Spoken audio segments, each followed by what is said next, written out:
Welcome to the Fairfield Shellfish Commission meeting, February 9th, 2022. Present are John Short, Tim Macklin, Lizette Enhofer, John Cohen, Cindy Wakeman, Devin Santa from Race, and Chris Russo from Chris Russo, and Robert Billick from the public, former chairman. And Todd Kankey. And Todd Kankey's on the phone, and Bruce Geffner's on the phone, and Tim Bishop is on the phone. And Haley Simpson from Race is also on the phone.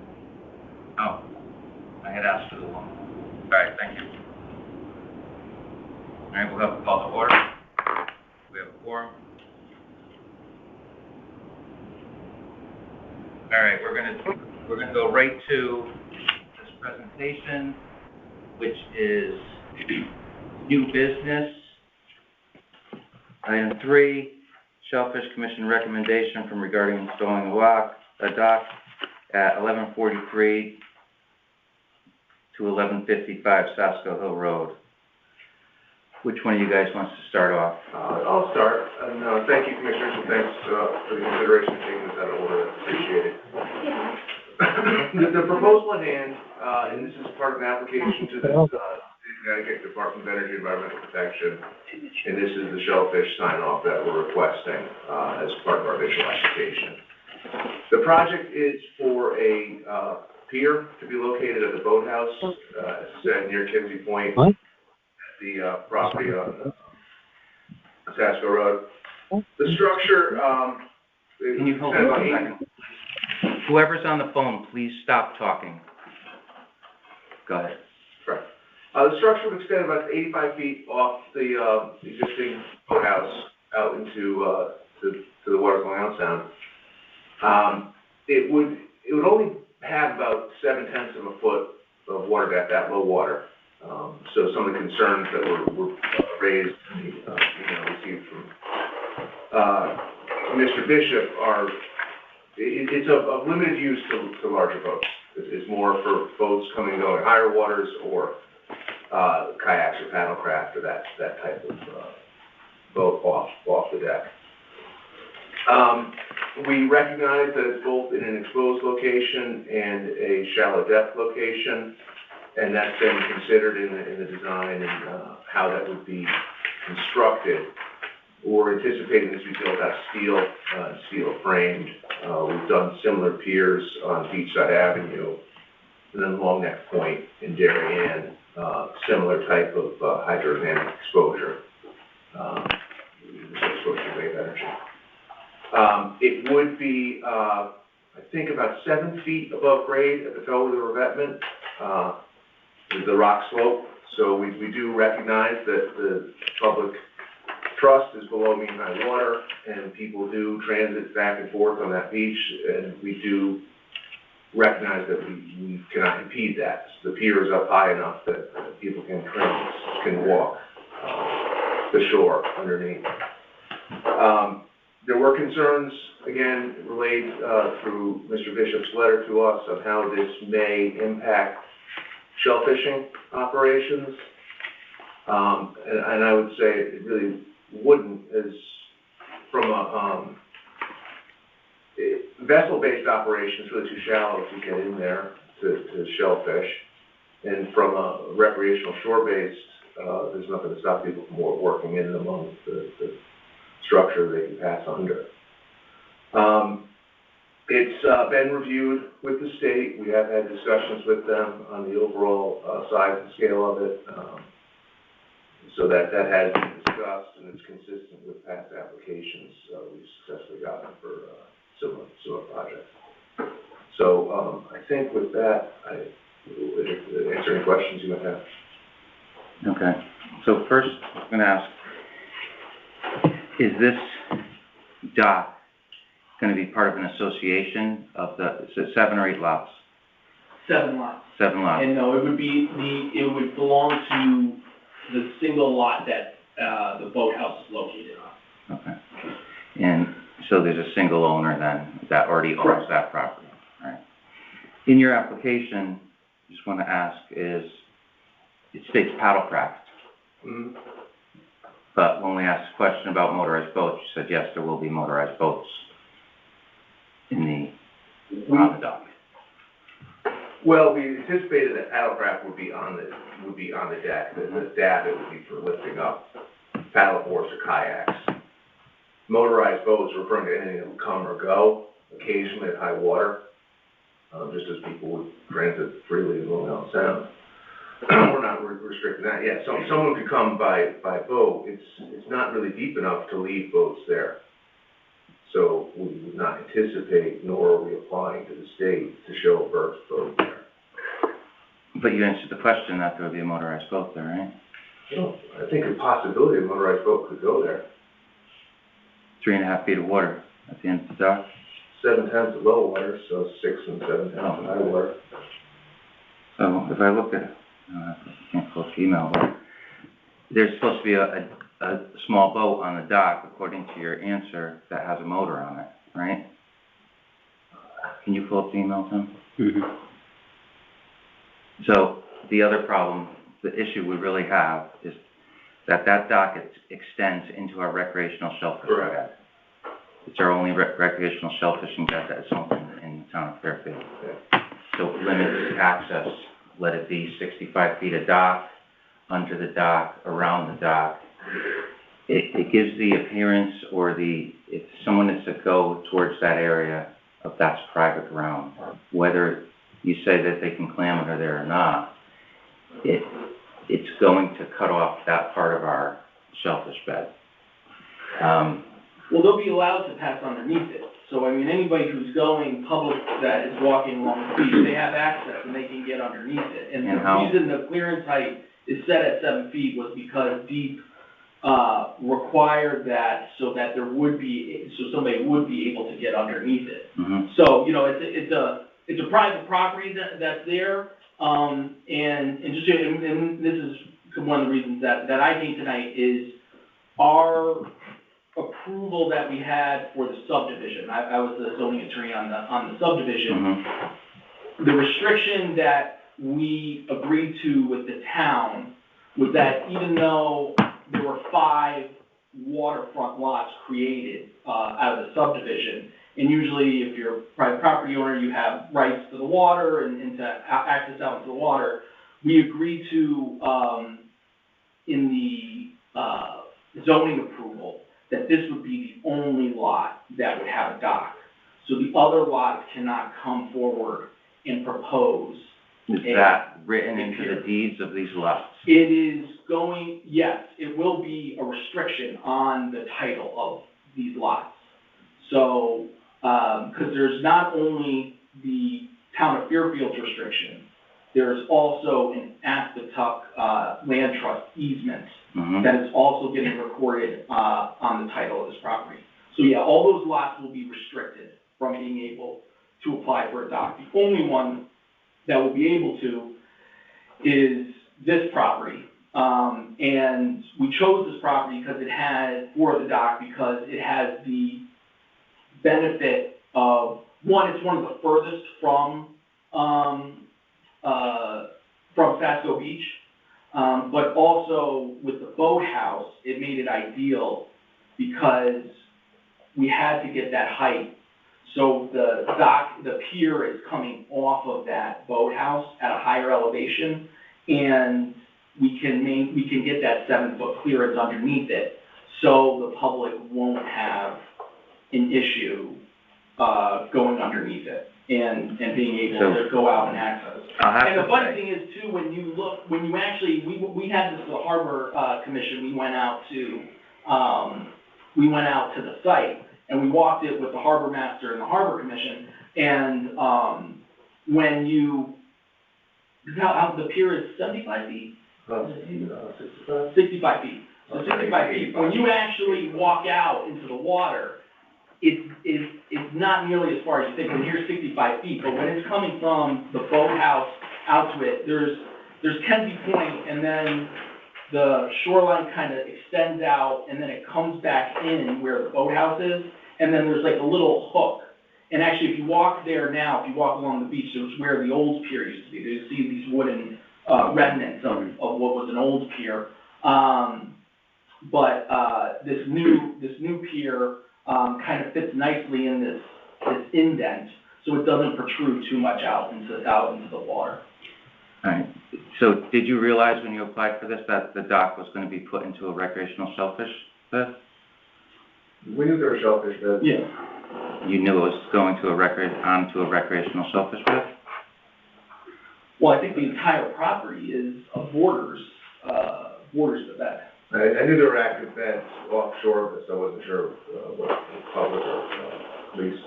All right. So our shellfish bed goes right to the Kenzie Point. There's a sign there. Right. And that's the end of the property. So we have no shorefront that isn't. And So, this is, I think, the best spot for that dock. Let me ask you, Yeah. why isn't the boathouse access to the water? Why do you need an extra dock? Well, I think for paddlecraft, mainly because I mean, again, as as Devin's stating, you did 7/10 of a foot at low tide, so you couldn't keep any type of serious motorboat there for any extended period of time. I'm asking is, for paddlecraft, if there's 7/10 of a foot, the paddlecraft would easily float in that. What's wrong with just having the boathouse and not the dock? Well, I think they have rights to it as a property owner. I mean, any property owner that is along the water could launch a paddlecraft. And we do anticipate that a small boat, like a Zodiac or something, could go to this pier during high tide.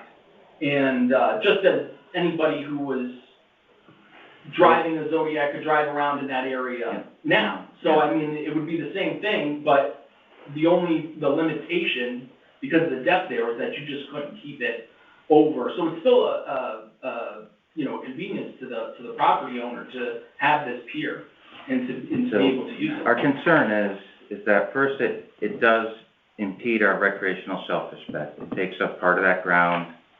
It's in an area where we recently planted 100,000 oysters. Having a Zodiac with a motor makes me think that there will possibly be a boat moored in a little bit deeper water, and that Zodiac will be going back and forth to that boat. And then possibly one of the other landowners says, I want to have my boat moored out there. And then 7 boats get moored out there, and it becomes a mooring field, and we lose our shellfish bed altogether. The harbor management made that clear. There's no moorings that can be allowed there from the harbor management plan. Right. Yeah, But it's not permitted. No. people moor their boats anyways. There's moorings on Fairfield Beach that aren't permitted. There's nothing you can do. Well, it would be illegal though. I mean, if you would saw be illegal. if you saw a mooring that was out there, I mean, you would just tell the town and they would. We should make a note and follow up on that. I looked into this a few years ago, and the harbor master said I was not allowed to drop. I asked if I could drop a mooring off Southport Beach, and he said not if it's in the channel, but otherwise yes, you could drop it. He said I wouldn't want to have a storm come in when you're dropped out there. I'm going to make a note. So I don't know whether or not I'm remembering this correctly, or whether you're allowed to drop a mooring where you want off your property if it's not within the channel.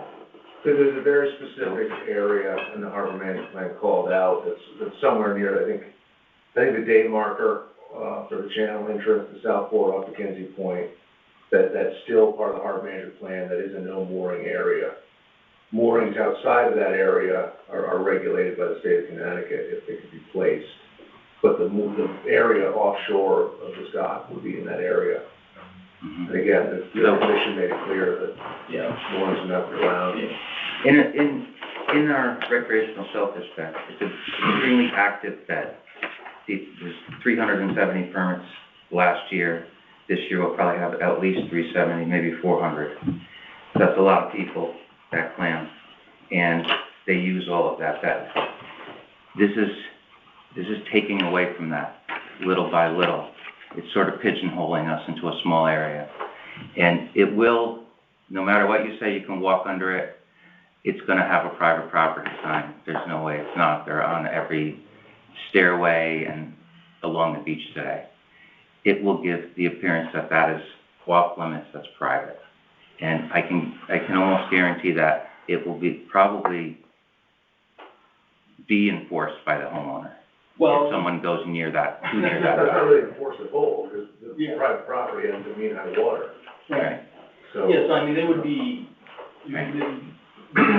they could do that. I mean, frankly, the property owner problem is more the other way, and that the public keeps going on to the boathouse, into that area. But there's signs now, if you go to, South Pine Creek Beach, that point towards the Shellfish area, that let the public know that they can go that way over to it. And I don't know if there is one in Sasco, so and we're not allowed to erect a sign that would say something like, this is private property onto the Pier Hills Church. I mean, it's just not something we can have. And look, we don't have an area on our property where we could avoid the shellfish bed. So we're only proposing one dock instead of 5. Your property ends right at Kenzie Point? Correct. You couldn't go straight out from the point? No, I mean, one, it's not part of the restriction limited it to this lot. So it would be a violation of the restriction from zoning and from Mastertop.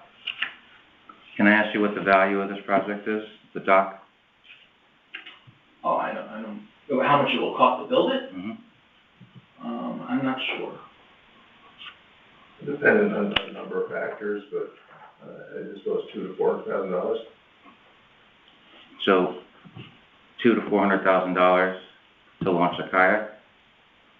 I don't know it's for us to debate here. All right, I'm just asking, you know. I think there's a competition of uses on the waterfront, always. Right. Between where private property ends, where other resources exist. This competition we're discussing here happens all the time for all these sorts of structures. This structure is consistent with what the state's authorized before. And the state of Connecticut, through the DEP, does manage the public trust and balance those uses. Right, so, but this group here manages the shellfish beds in Fairfield, and that's our recreational shellfish bed, our main bed that the people can use, so that's what we do. Understood. Tim, you got anything? No, I think our just concern is, there's nothing saying that it's gonna be prohibited from, docking motorized vessels there, which is gonna increase the possibility of some kind of contamination or pollution.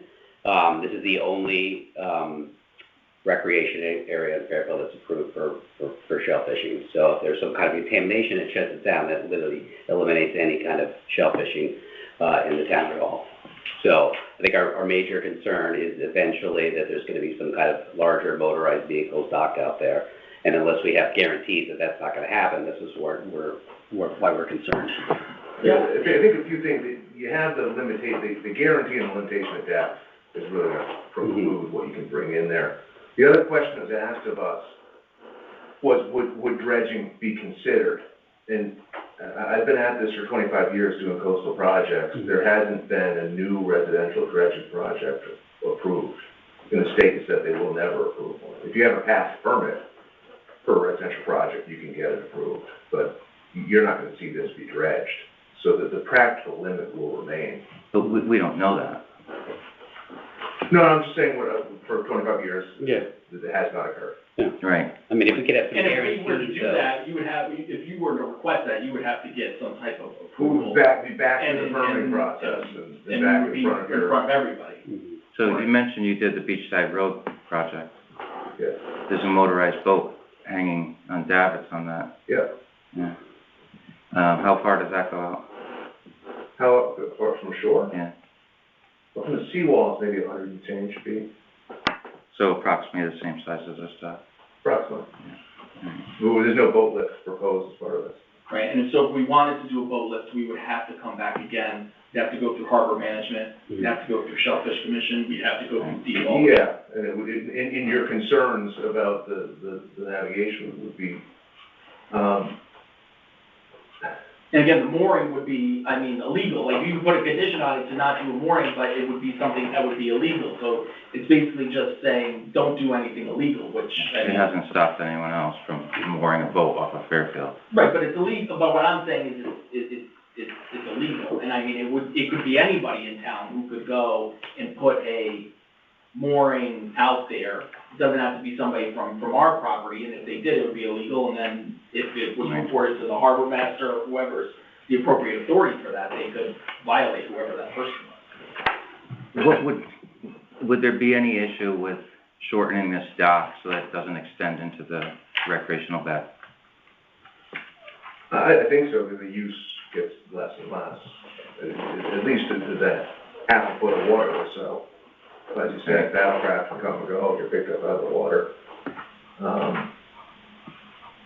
So, I think, this extends 65 feet into your bed. Mm-hmm. So, I think it would preclude its usefulness, safely out of that. You know, it's for the use of one and take away from the many to make one. Well, it's for use of all the properties there, right? We're saying it's on. No, it's only for one lot. We say it's for one lot. Okay, so the boathouse itself is considered a lot? No, the main boathouse house?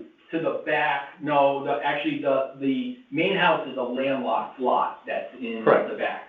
So there's a road that's proposed that's gonna come off the Sasco Hill Road. Okay. That goes through the middle of the site, passes. It's my understanding the owner is building houses for his children on the property. Is that what's Right. happening? Well, for most of the lot. So is he going to use the pier, or are they all going to use the pier? Is he gonna preclude the other lot users from using the pier?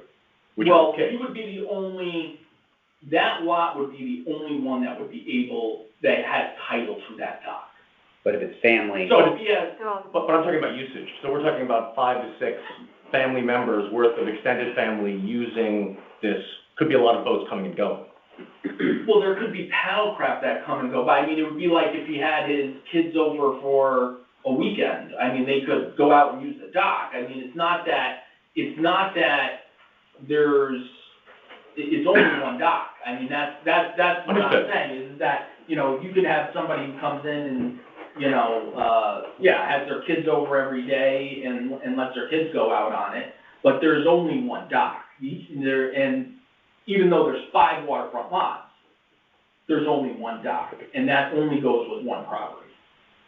but are the people related to the person that owns the one property and be on the other lot? Well, right now, it's in one person's lot. I mean, it hasn't been sold yet, and Mhm. he had a thought that he was going to have his family members live there, but Yeah. he's got, I mean, I think I should tell you, not to go into his whole family history, but Yeah. he's got a son who lives in Wisconsin. Mhm. And so, you know, I don't know what's the likelihood that he's going to come back here, but that was his, you know, that was his original thought with this, and that he was hoping to have, his kids live here. But it's nothing that's set in stone. And I mean, at some point, they may transfer the lot out and to somebody else, and that person would have no rights to that dock. It's only that lot owner who has the rights to that dock. So, you know, we protect the resource, and by allowing a dock in there is not protecting the resource. There's only so much. And, you know, one dock comes in, another dock comes in. But again, that's impossible. That would not In be different possible. areas of our natural bed going further down the shore. So, But we're basically the extent of your bed, because, right, we run from Sasco Beach to Kenzie Point, and that's all this subdivision. Right. And the only, and you could check with zoning on this restriction, and we went through it with the Harbor Management Commission. Our approval specifically states that we are only allowed one dock, and that, so there would not be able to be any other docks on the other lots.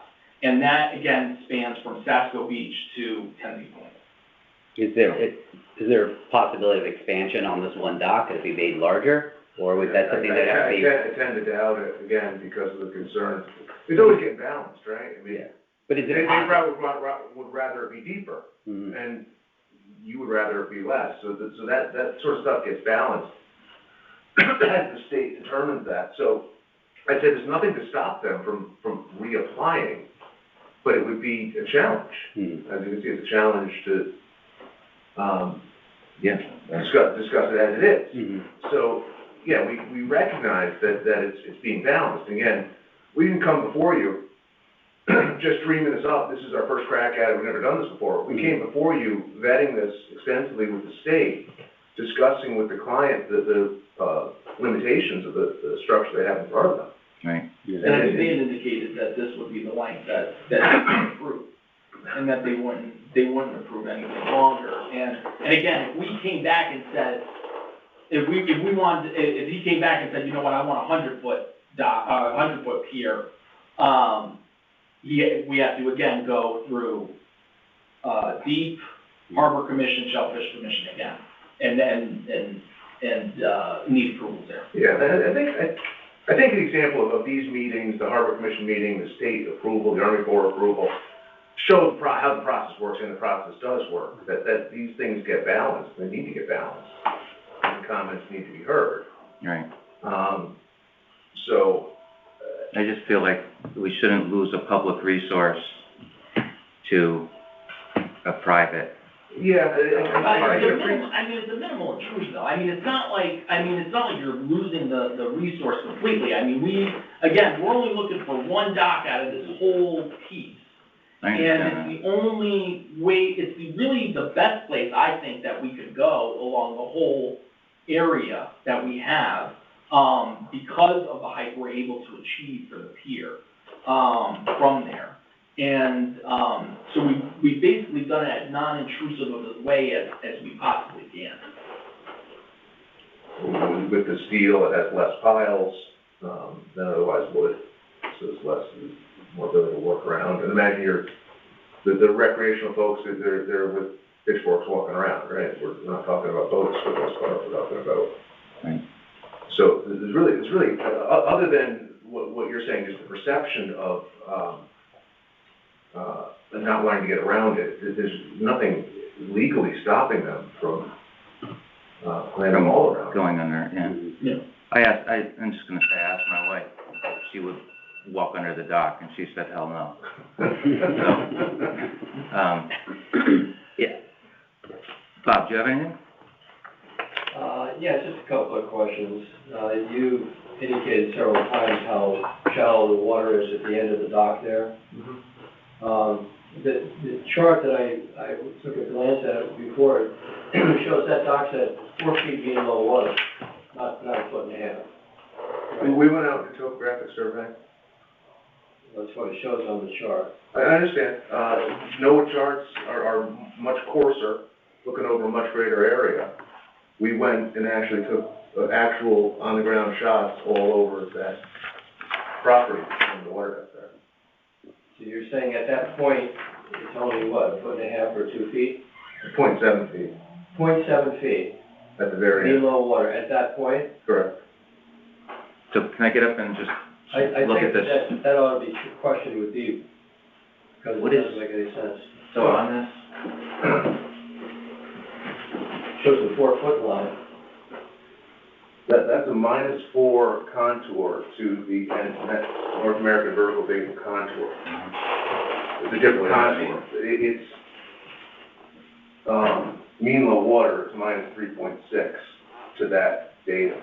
So you have mean low water datums, which are local datums. You use them for charting for most upland construction. All your FEMA maps, all your first floor elevations, all that stuff will be in North American vertical data. So the -4 that you see is NAVD, North American vertical data, which equates to approximately mean low water. so it's -4 from what, actual sea level? North American vertical datum is an average of sea levels across the country. So it's just what your 0 point is. So the NOAA chart 0 point is mean low water. This mapping 0 point is NAVD. Different data, they can be correlated. And we do that all the time.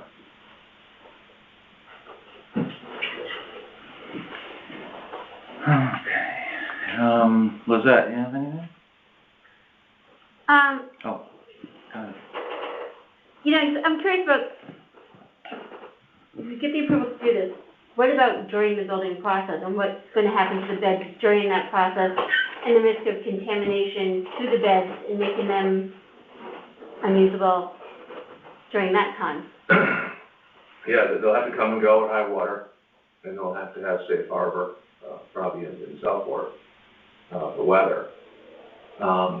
They have to abide by all the pollution controls for any underwater construction. So I wouldn't say the risks are zero, but the risks are managed appropriately to the way any construction's done. Would, We didn't normally have Shellfish- construction in the middle of a shellfish bed. spawning season be? Yeah, the time of year restrictions often come in to play. How long if this gets approved, how long do you anticipate construction taking? And when approximately would be ideal time during the year to get this done? I would think construction would be, probably 2 to 3 months, but it's really just the coming and going of the tides to drive the piles. It's not 2 to 3 months of actual, full-time activity. They really have to work the tides. The time of year, it's often nice to do it in the middle of the summer when it's nice out, but it's often not And people practical. are enjoying the beach. Yeah, most of the work And happens. clamming. Most of the work in this sort of stuff happens over the winters, but again, the time of year restrictions will factor in as well. There's just in everything getting stirred up, I wonder what it would do to our testing and, It'll throw the testing off. Mm-hmm. There'd have to which will be, be the closures Yeah. and the spawning. yeah, so we have a spawning season that goes basically from the end of June through August for the oysters and clams. I'd imagine that would be restricted out anyway. If it were to be, if it goes further, we'd have to put those in place. Bob, did you have something else?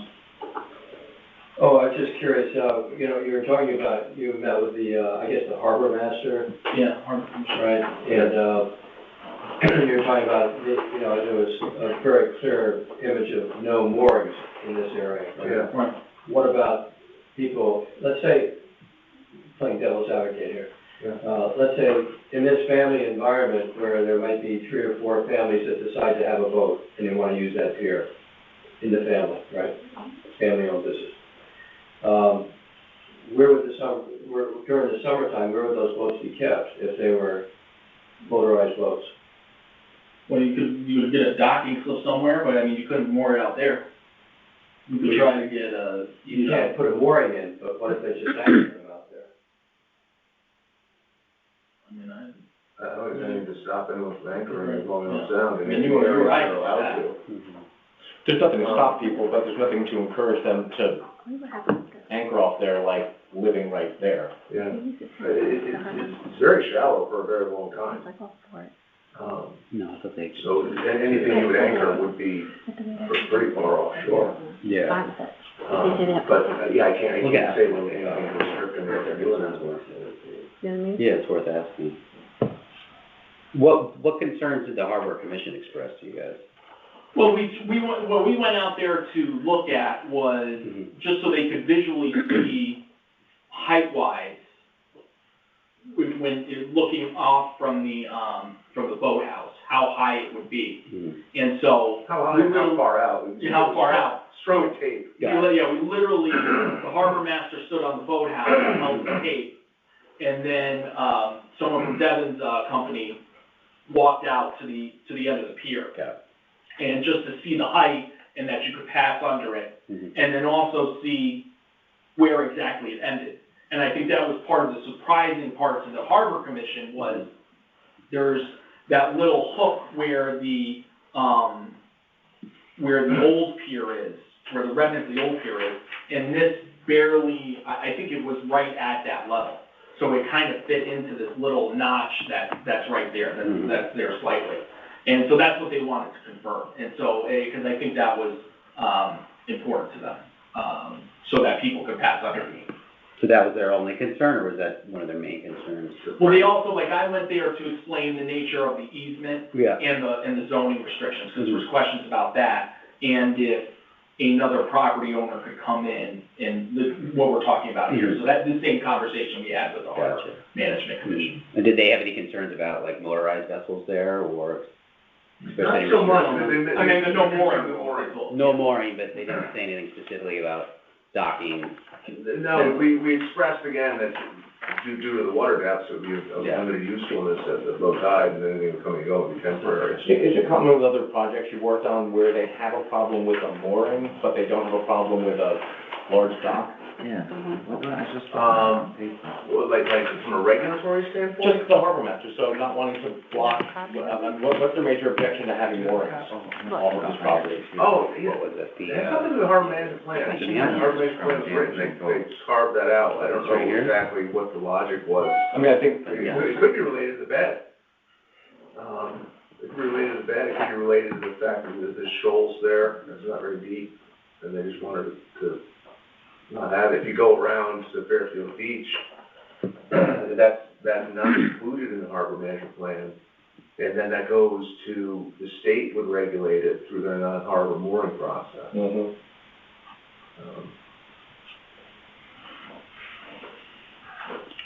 Yep, series of 3 fender piles will be placed along the northern and southern sides of a platform to protect vessels from making repeated contact with the platform face. These are just visiting vessels? That's the intention. So vessels plural though, not just like, there could be multiple. That's not kayaks. Okay, so.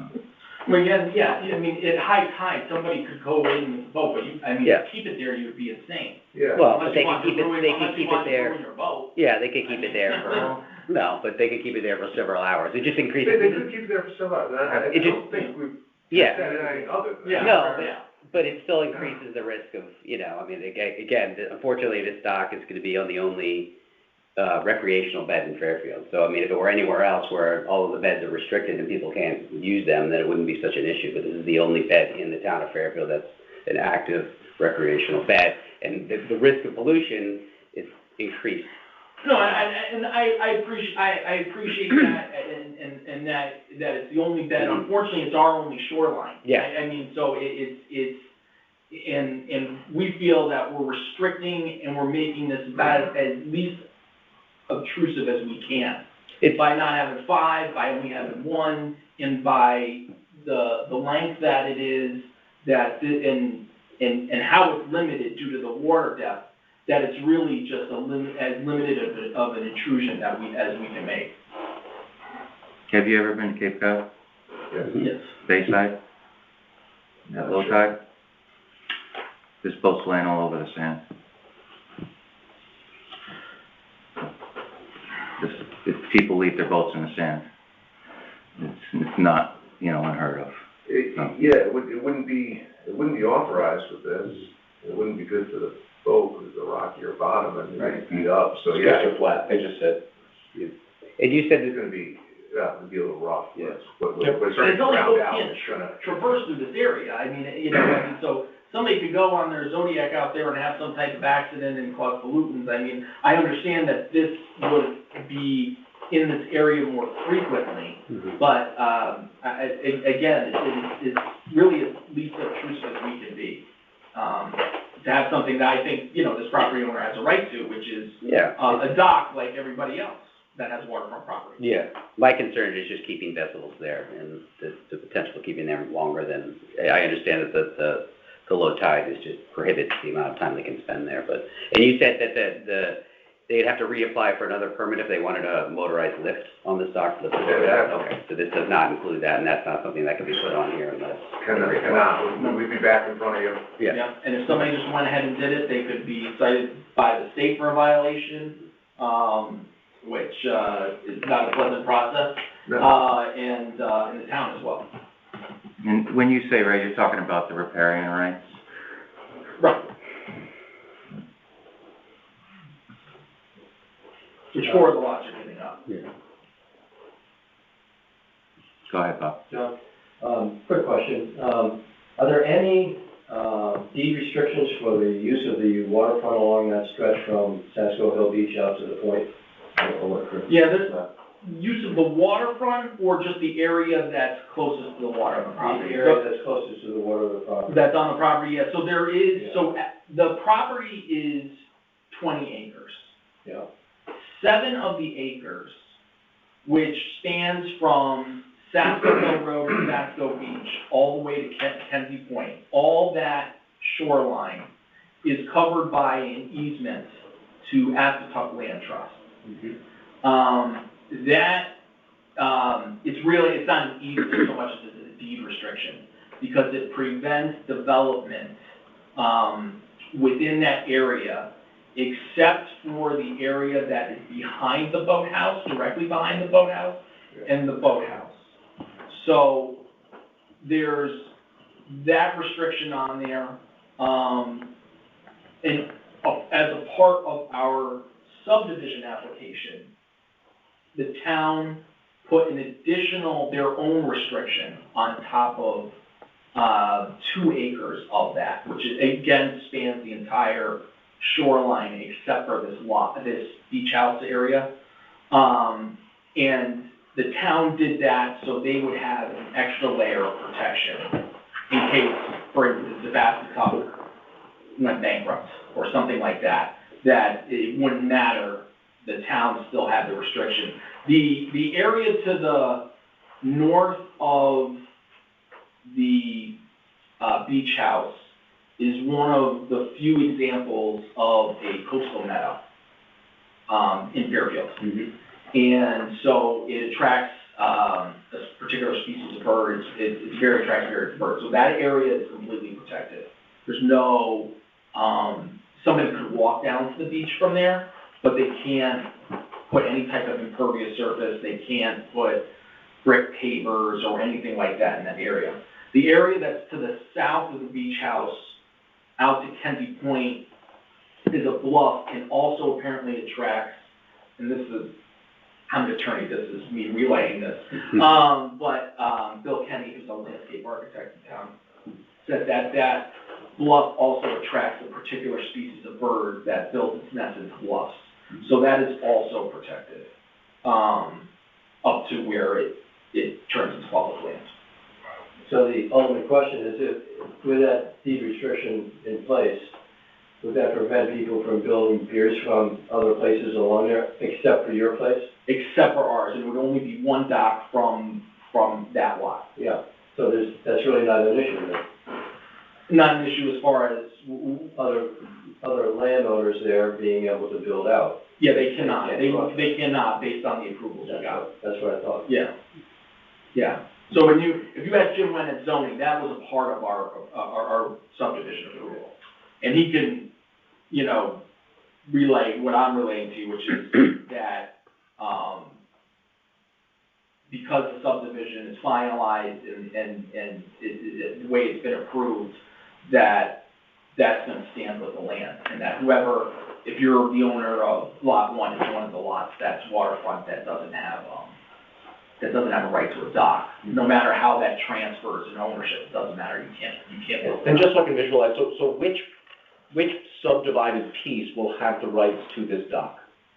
The piece that is directly behind the boathouse, which if you look Even at behind it, so I've got a barn to. the barn, no, that's Not the barn, am I going towards the big house?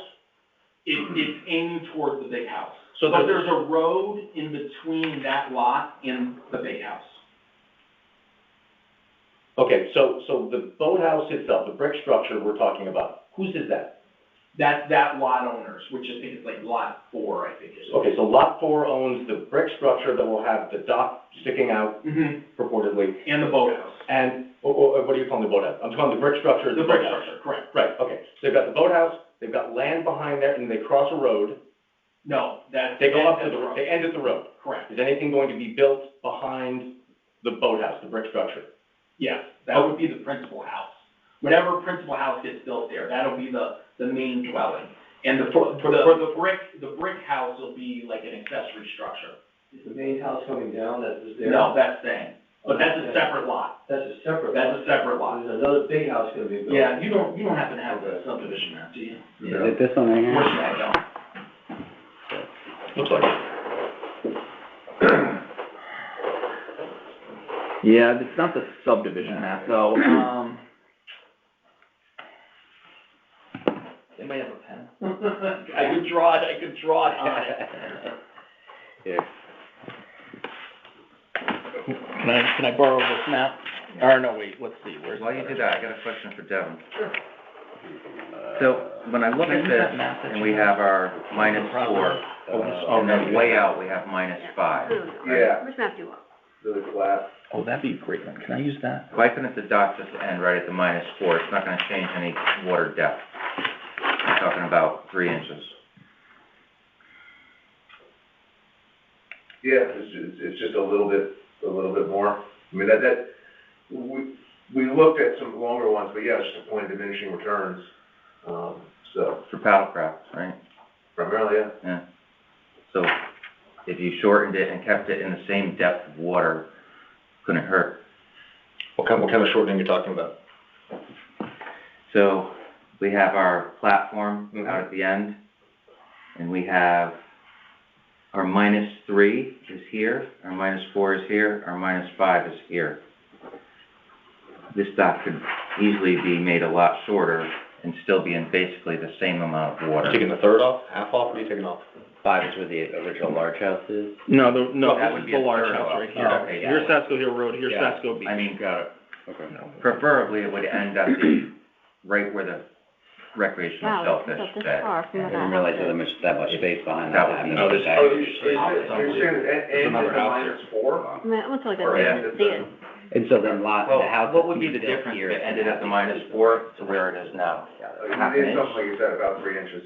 So the big house is over here, it's got no water access. These are the Way 5 out here lots. was 5, right? Yeah, so it's about 3 inches or So- You're saying end it here. This is actually the existing entrance there right now. Yep. So the road's coming off of This that. dock were to go in there. This is the main house, this is the Mhm. big brick house. Yep. So this is entirely landlocked right here. Yep. So is this piece. Well, These are the 5 waterfront pieces. A little bit each time, but. So lot we 4, can get back to your. here's the, Still be your shellfish. brick house, the beach house, whatever you want to call it. the Rose's Road, that's their driveway now, I guess? No, this is it's like a little, it's probably 10 feet, I think, to get down there. Giving them all access to this. Oh, no, so this is getting removed. A little bit more. No, this is a part of the approval, the Aspetuck restriction approval. This is getting removed. Okay. So this is the only road. Probably. This right here, this little circle is remaining for now. Understood. Depending on what somebody does, so somebody's gonna build a house right here. Behind Mhm. this. And in between, This is there's a helpful. road and there's. This is very helpful. For me, trying to understand usage, to me, if, let's call it, main owner lives here, and none of main owner's other family members own plots, then of course, main owner's gonna let them use his dock and do whatever they're gonna do in Long Island Sound and have fun. If all of the other lots are owned by non-family owners, and there's a sort of wink and a nod, which is, hey, as part of buying this, which I'm selling you, because I'm assuming that the owner of the main house here bought the whole thing, it's a handshake and a wink, you can use it. Usage goes up by 6-fold, that's 6 families using that. Has you guys discussed? I mean, I don't know how you would stop somebody, I'd be like, You can't stop it. you can't say like 5, we can only use this 5 times a day, or you can only use this 10 times a day. But, Is we wanna stop motorized craft from going to that dock. Spending a large. And having it head on on the boat, and basically increasing the risk of spillage in that area. I understand boats can go back and forth and spill, but this increases our risk a huge amount. Like, how many years were the beds possible closed? spillage. I mean, these beds have been, they were, but when, there was a period of time where they were closed for years. Yes. Like, we don't want that again. We can ask Bob. There was a long period of time where we had no no beds available to the surface. They're identical.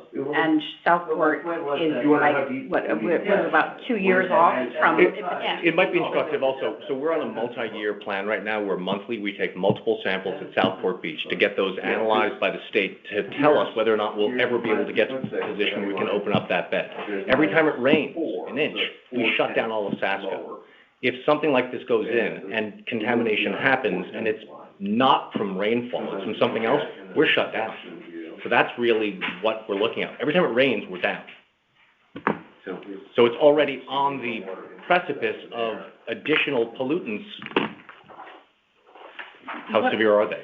how many days, can you look up on our paperwork, how many days were we closed last year because of rain?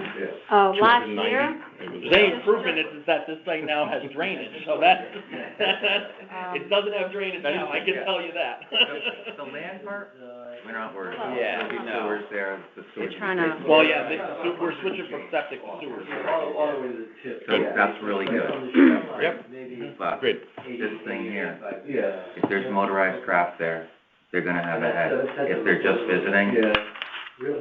what if there's a And that scuffle, we, you know, that when we kind do of the thing. topo surveys, because the mountain charts are looking at It's a just much closer area. Yeah. 119 for the year. In our. Okay, so act- we're in closed the or best. open? We're closed 119 days. So we're closed Out third of the year. 300 Third of the year, technically, we're closed anyway because of Commercial rain. lots outside that. Yeah. So That's they're the norm. moving stuff all the So time. we're potentially limiting that even farther, or if not closed. Right, because even when you start looking at removing things, like when they're removing all of this wood piling, that's the existing wood piling that's there, I'm sitting there thinking, you know, water, you got when you look, it shows you that all the stuff they're gonna remove. No. What's gonna happen when they start coming in, what are they coming in with, what's it gonna do to the existing beds? Would they bring in machinery and such to remove this stuff that they're gonna be removing? Kind of upland, a lot of times you use. Well, What is that going to do to our beds? you know, I'm sure they have to, and that's what I think Devin was saying, and he could better explain this, that there's procedures to protect in doing that work. I mean, we have all those protections outside of shellfish beds as well, when you're near spawning grounds. and Normally things when like we get that. an application, all that'll be listed as the Recontoured this, protection. you know, water, this would still be. I know it's a free consultation, right? Yeah, this is a, So we're not changing that. Yeah, I mean, John, like when you get this, like all of this, like the removal of all of this, like how are they coming in and removing this? All of this that they're gonna be removing, Right, it's all that's all in digging our up our beds. beds. It's all digging up.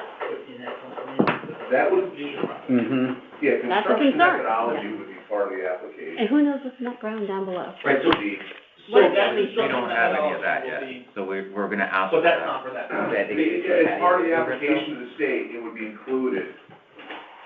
Right, but we'd already have to have signed off on this, right, on your COP? Well, this is a full permit, so it's not a COP. What's being asked of you now is a pre-application, review. Mm-hmm. So this is all pre-application, and you have a form that you can check, it impacts or it doesn't impact. And whatever you check there doesn't preclude the applicant from proceeding. Once it's in the state's hands, then there'll be a full application, and that's gonna include the construction methodology and the like. Then, if the state's in agreement with it, they'll put it out for public comment. So there's multiple bites of the apple along the way. The construction methodology is not included here, not because we weren't trying to not include it, it's just the way these things progress, you kind of say, okay, here's what it's gonna look like, here's our general form, okay, now we have the general form of it, let's talk to the. So knowing that it's on an actual, recreational bed that's actively used, would you be able to tell us how you would be able to protect that ground from machines going out and removing the cement and anything that's on our bed? Like all the wood Putting in pilings new that are pilings scheduled and here to all be that. I understand the pilings will go in from a boat, right? like all of this, Likely, like all this former timber structure to be removed. How is it being removed? That stuff is probably removed by hand from the upland. But that's small stuff, that's gonna remnant stuff, I would think. so the timber you're talking about is timber that's up on the land? Yeah, that's stuff that's like, Well, it's it in the ground. exists, No, it's this, yeah, it's the old dock. Old It's dock. in the sand. Okay. You know how far down it is, like, what do they have to do? I'm sure it goes pretty far down. And that's all in our bed. I think some's in your bed and some is out of your bed. I mean, that was some condition that the state wanted that removed. It just was derelict. Mm-hmm. Right. I mean, they could come in from the uplands with like a rubber tire, bobcat type thing, and pull it out without impacting the beds, the pile We'd driving. have to take a look. The pile driving would have to occur at high water, and the barge would have to come and go, so that's gonna be pretty intricate work.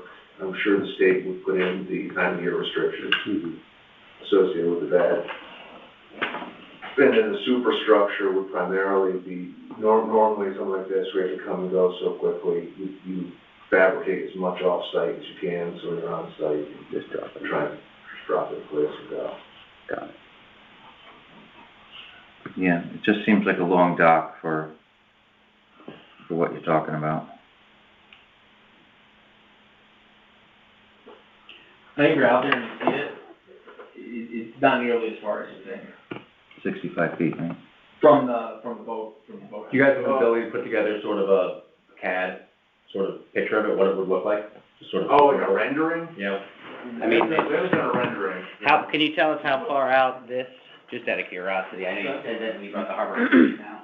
Just, that's the old dock right there. Do you know approximately how many feet out from the line this is? No, but you know what I could do? If you could pull up the town's GIS, the Fairfield PTGIS.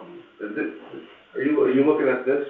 Oh, yeah, okay. So I'm looking It's at, almost sticking out, Yeah. almost that same amount. so how, so from here to here is. Right. But if you look at that as far as, if you Got take a parallel offshore, it's Got about the same distance offshore. Okay. What? The printer is, What did you say?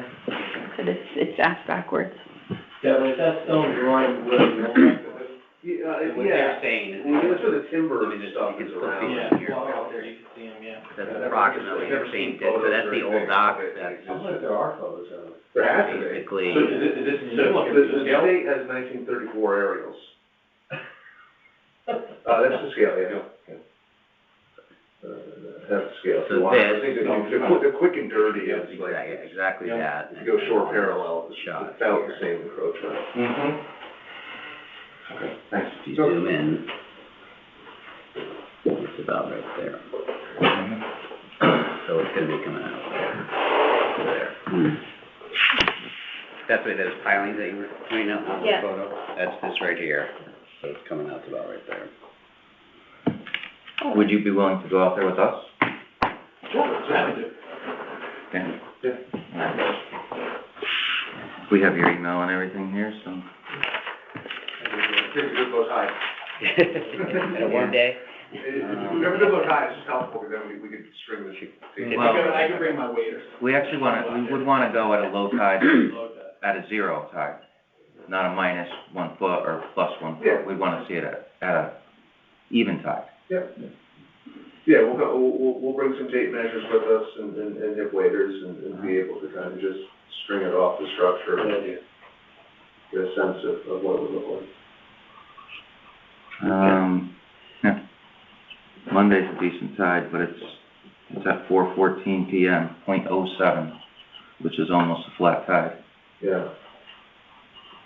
If we were gonna go after that,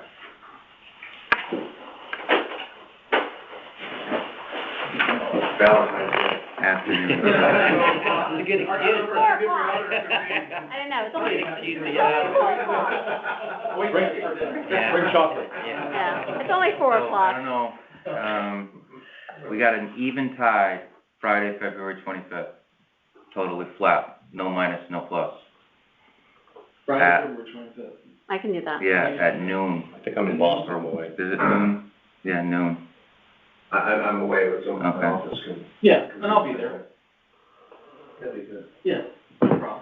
May answer a lot of questions. Absolutely. I think so. Yeah, it helped the Harbor Management Commission a lot to be out there and see it.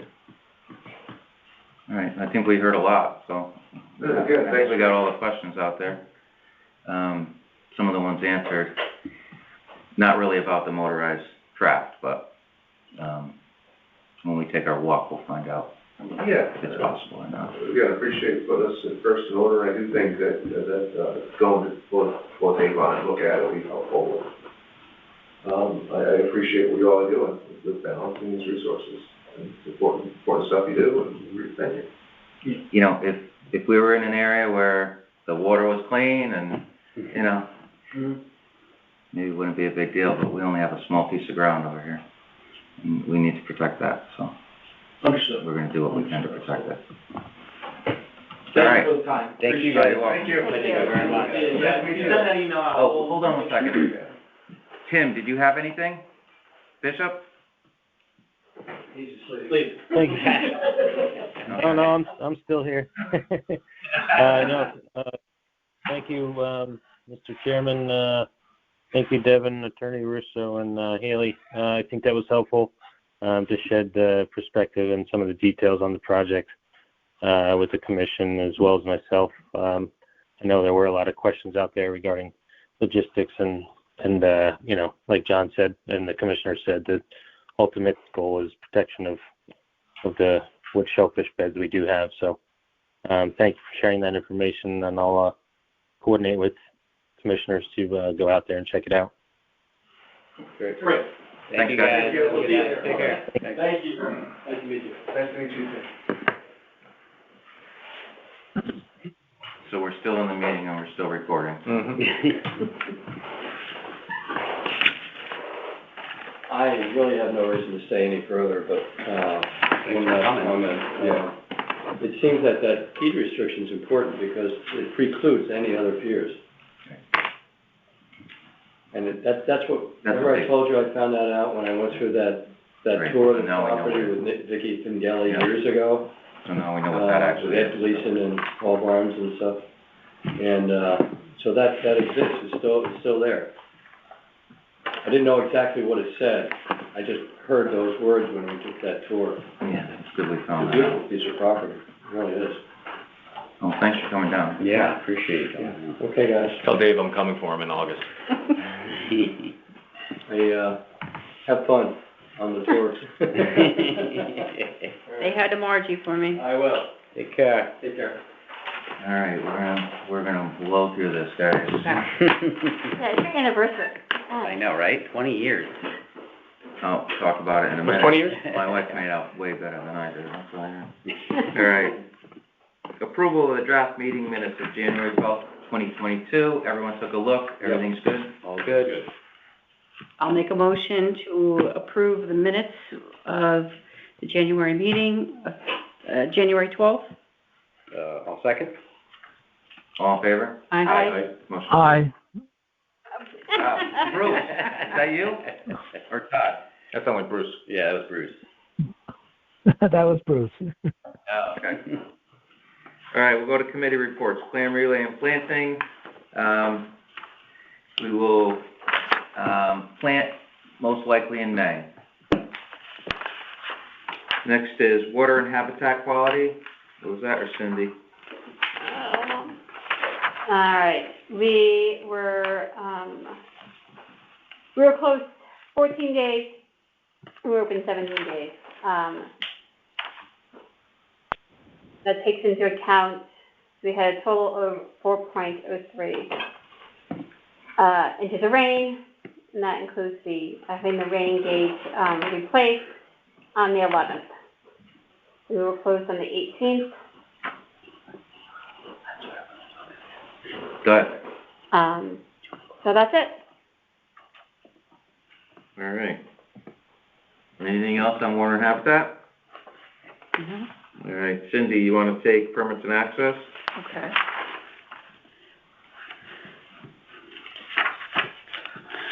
Okay, so, Big numbers. Wow.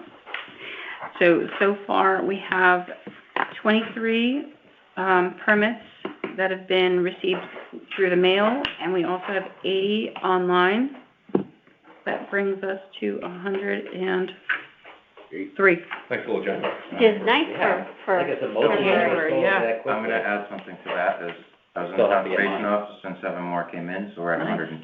Awesome. So we gotta get mine. Wow. Since we're on this subject, the conservation office isn't staffed as it used to be, with Betty's not there anymore, and there was a little hang-up with the computer and how they sent the permits over, and they didn't send over about 40 of them to Joanne, and she had to do them all in one shot. She got them done, but if a big slug of permits comes through, would anyone here be willing to come and help her fill out the? Yeah. If I'm not, got anything going on, absolutely. So I'm gonna have her call me if a big load of them comes in and she can't do them all. Mhm. We're thinking of a way to possibly not have the permit hanging around your neck and have some other form of showing that. Everyone's got their phone on them. Why don't we just send it to them, the same way you can take a picture of your vaccine card and just show it if somebody says, I mean, It's, sometimes people don't bring the phone in the water, they don't bring the permit They don't, also. yeah. people don't go to People the don't. toilet without their phone. I think they've got their phone in There the is water. another thing we can do with that, is if they have it on their phone, we can have a sticker made of 2022 shellfish, Fairfield shellfish permit. For the car? No, to put like on your, On your maybe on rake. your rake or On your bucket, on your something. bucket, something so that people know. Okay. I like that idea. Yeah. Just so that we're still antiquated in physically filling out the small permit, writing the receipt, all that stuff. We wanna try to make it as, efficient as possible for the conservation staff. So, I mean, we did that with not mailing out the letter anymore to get permits, and it totally worked. I mean, so the stickers involves what? Getting someone to print up these stickers and then distribute Yeah, we them?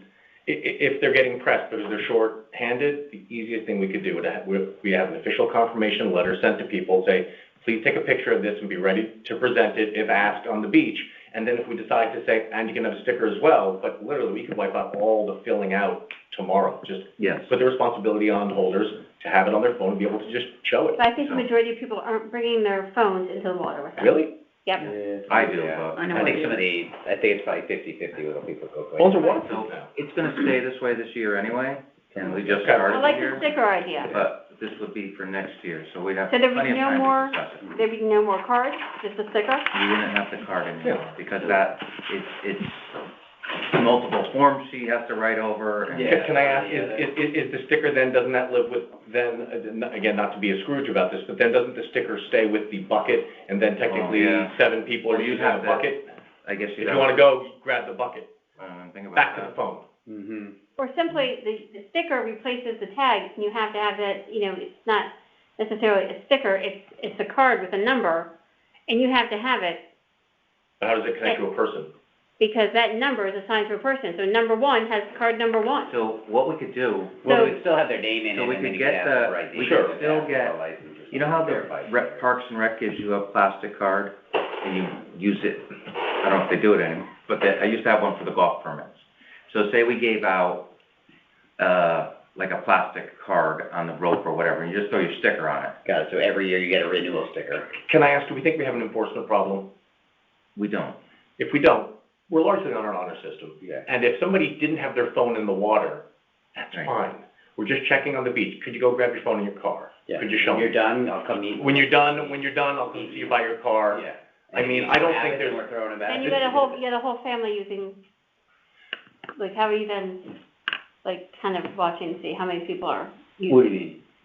Well, when you have the tag, you know, Yeah. you have 2 people out there with rakes, Mhm. you can see whether or not there's 2 They people both are have, tagged. you'd have to wait for them to come back in, and both have to Right. present their permits and their. And then- But again, but for the number of times we're actually enforcing and asking, and checking permits, I think it wouldn't be the worst thing to say, do you have your phone, can you show me? If not, Yeah, we got, if you don't, you don't have it, can I you think pull up it's the like- email that we sent it back to you? we have about 9 months to think about this. Yeah. We also have 9 months to think about our limit as being a half bushel and possibly lowering it to a pack. Mhm. And then I wanted to consider something that I learned in Cape Cod was they sell family permits Mhm. for $50. Totally. And it'd be nice to get $50 Yeah. instead of $20, Yeah. you know, because Yeah. a lot of times someone will buy a permit Yeah. and the whole family's out there anyway, Right. you know. No, I agree. So, we'll end that right there, because Okay. we're gonna run. We just don't want someone that's, you know, bringing other friends from Yeah. other towns? Okay, Because they're so- gonna know right away, like, oh yeah, this is our new thing. We're gonna go to 3A, Southport Beach reopening, and you give it to Sean. Cindy and I went down and did the sampling, brought it up, and have not gotten the results back yet. So we did, I guess 2 days after that, they reopened the bed, so it was a rained, within the rain zone. Okay. So. All right, commercial shellfish regulations, no reports. Oyster bed development, Tim, you wanna get that? We can keep it brief. You wanna talk about recycling real quick, or is there anything? You could talk about it and. Yeah, I don't wanna waste your guys' time. Yeah, you wanna talk about informational?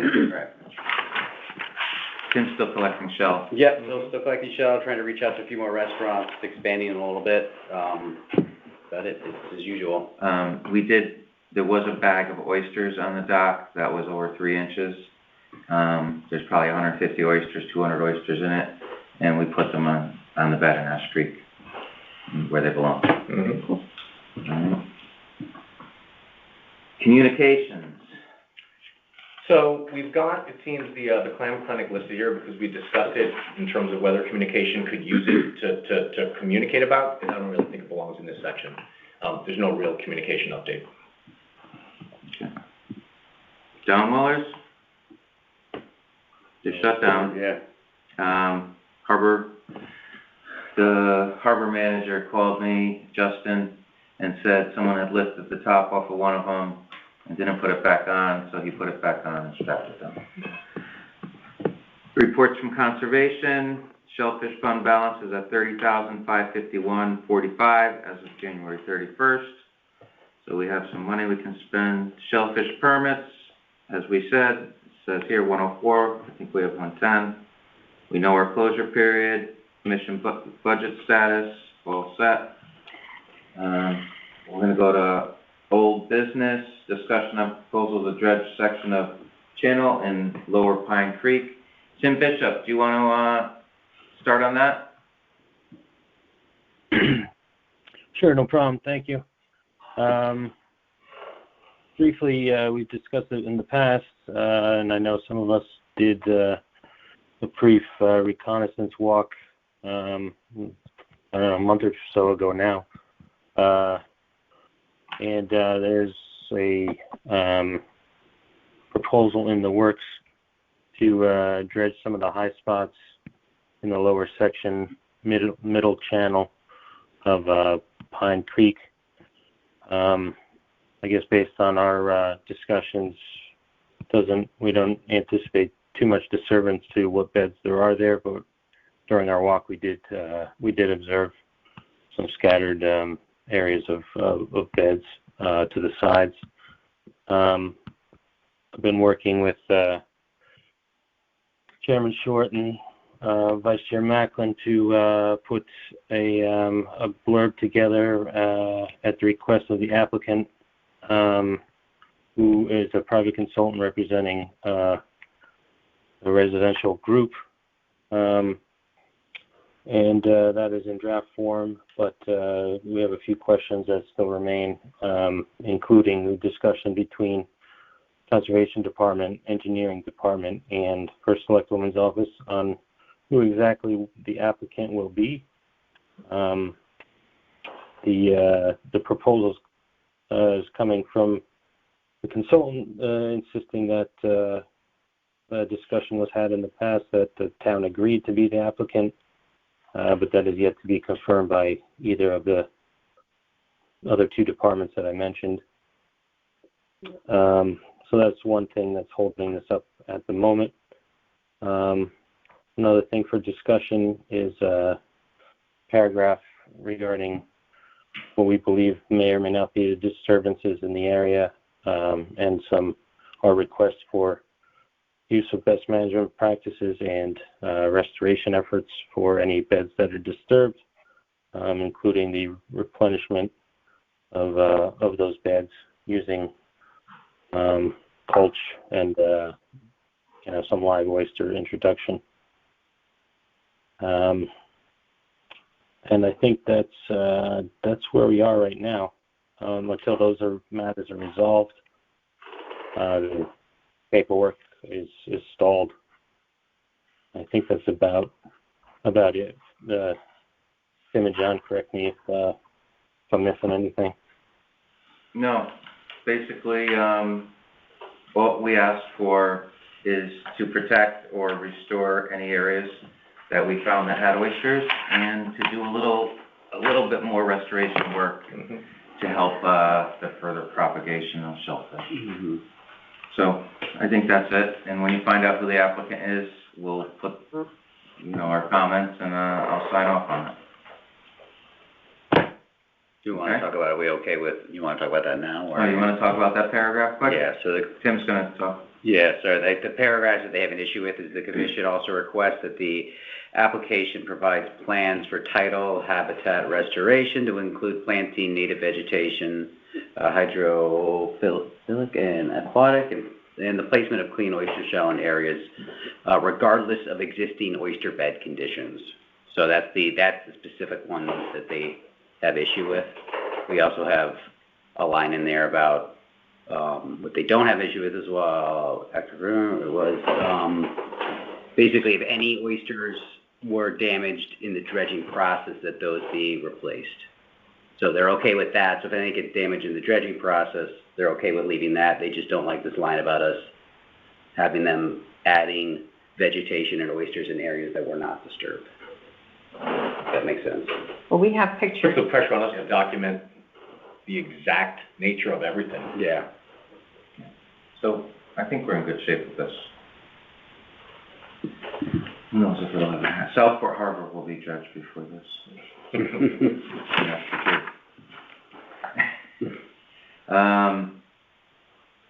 anything else on that, guys? No? All right. You got anything else, Tim, or we're good? No, I think Tim summed it up nicely, and I think part of the request to remove that line regarding vegetation and habitat restoration was number one, budget, and number two, the question of where private property begins in the creek. So the placement of vegetation and habitat restoration may or may not be on private property, as well as some of the locations just having bulkheads and seawalls and whatnot, and there just not being physically any room to do that type of activity. So I understand that, and I think ultimately, as long as we could ensure the restoration of the shellfish beds, that anything that's damaged is paramount. So I would be fine with relinquishing that request as far as the vegetation goes. Okay, sounds good. Yeah. All right. We're going to go to new business, and we're going to go to 2022 Spring Clam Clinic. And all we're going to do on that is I'm going to ask someone to call for a vote and make a motion to have a vote, and we're going to vote on whether or not we're going to have a 2022 Spring Clam Clinic. I'll make a motion to have a vote on whether we should have a 2022 Spring Clam Clinic. I'll second, sorry. All right. Is everyone in I'll favor second. of having a clam clinic this year? Yes. Yes. All right, all in favor? We'll be having a clam. Aye. Aye. All right, got you, Bruce. I think that's Bruce, right? Yep. All right. Shellfish Commission recommendations, we did that. That's good. All right, informational.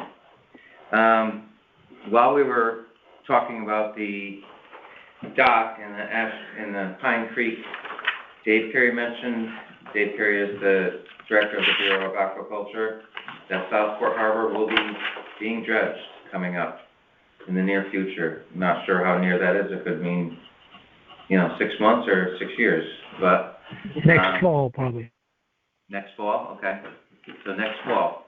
And Fairfield was proposed that part of our natural beds and part of the state beds is where the spoils from the dredging will be dumped. So before that happens, we'll have to contact some shellfishermen and see if they want to go in there and haul up as many clams and oysters and everything that they can to clean it out and then the spoiling, I don't know what you call it, I think it's spoils, right?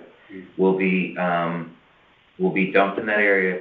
It's a wavy area on the bottom, there's some deep spots. They wanna sort of fill that in. Where's this? It's outside of, if you went out of Southport Harbor, Yep. basically straight out, Mm-hmm. and when you hit the demarcation line of the Fairfield Natural Bed, Yep. it's 55 acres. Most of it's on our Fairfield Natural Bed, and Mhm. some of it's on the state natural bed. There's a big program going on in the state for shell collection and oyster restoration, and that may be one of the areas that they try to restore, is historically an oyster bed. Obviously, the oysters got wiped out by the people that lived at Sasco Hill. No, they got wiped out, and they haven't come back in that area, but they might want to do some restoration with it. So that's good. Mm-hmm. Information here. Oh, yeah, I mean, I don't want to waste anybody's time. If you guys want to look at this in your spare time, if you have any notes or changes, you can just email me and I'll make an adjustment.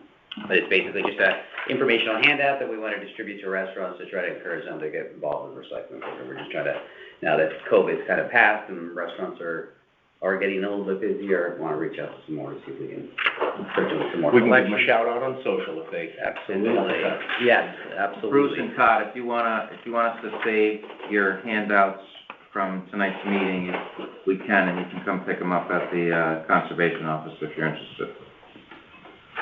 Right? Sure, please. Okay,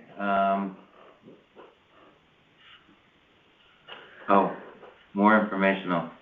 Myself and Tim, did a walk of Ash Creek with Judy Benson, who writes for Rack Lines, and we'll be doing a big story on Ash Creek and the oysters in Ash Creek, and a little bit about our part in it.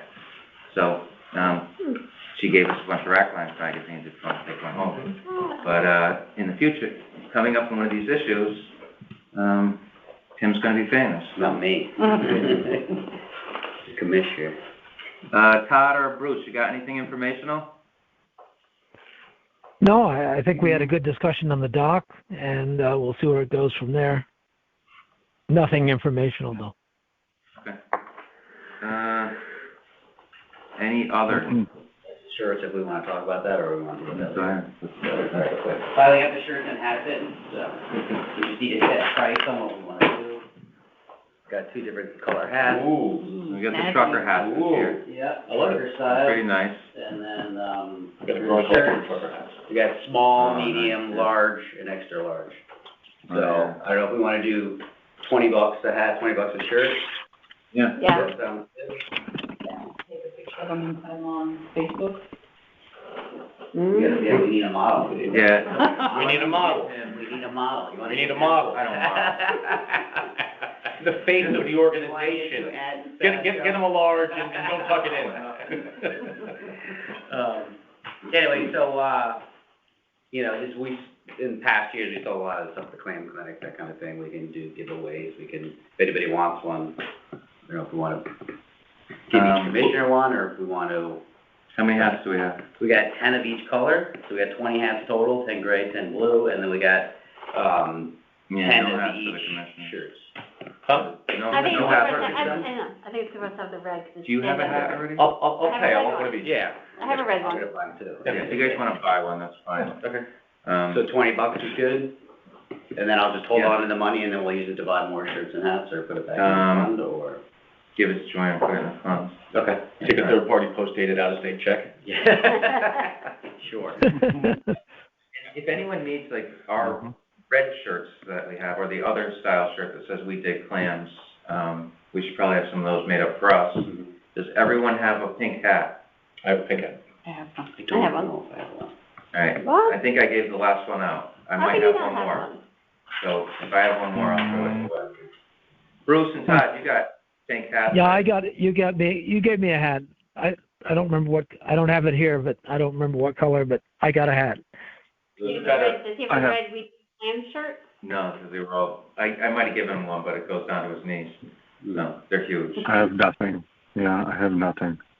Nothing. Yeah, well, We need to- Nothing. I need swag. I need some swag. I'm Poor just boy. a lonely old guy. I'm actually in the parking lot. I couldn't even get in the building by you guys. Oh, really? Oh. Yeah. that's good. All right, It's so, okay. We'll let you in. we did have a member of Nah. the public tonight, which was nice. Yeah. And I guess there's no restrictions against us having the public at our meetings. So, Oh, they didn't say anything on that. that's good. Yeah. Is that it? Anyone got anything else? Who's gonna make the I'm motion? lonely. Todd, make I move that we adjourn. I second it. All in favor? Aye. Meeting adjourned. Aye. Bye.